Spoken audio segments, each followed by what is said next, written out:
Marta Vergara.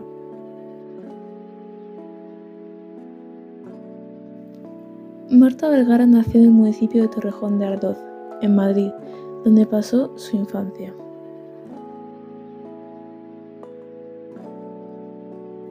Su pasión por la psicología nació en el instituto, gracias a un insistente profesor que hablaba sobre la mente, y Marta se interesó en el tema. Este fue un referente para ella.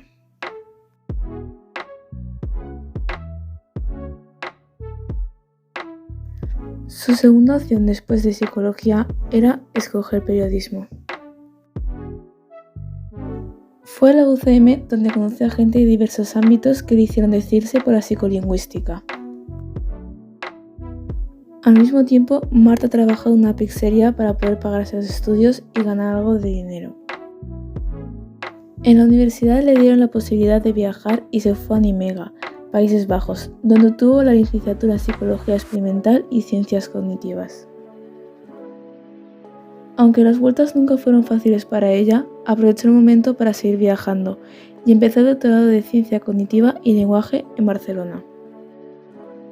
Gracias a que conoció a un grupo de investigación buscando personal, se fue a Tenerife a la Universidad de La Laguna para hacer el doctorado de Neurociencia Cognitiva, donde se quedó 9 años. Hizo estancias en Alemania y en Estados Unidos.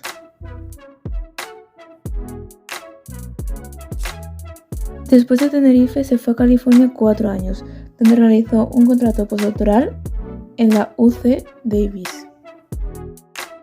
Al volver a España se presentó a diferentes universidades y le salió plaza en Valencia, donde decidió quedarse como profesora titular del Departamento de Psicología de la UV.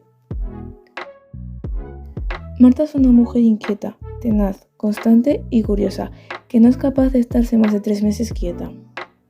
Durante toda su carrera ha colaborado en el mundo de la psicología, psicopedagogía y logopedia.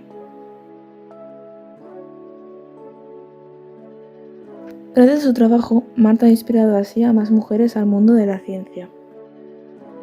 Y este sería un paso por la vida de Marta Vergara. Muchas gracias por escucharnos.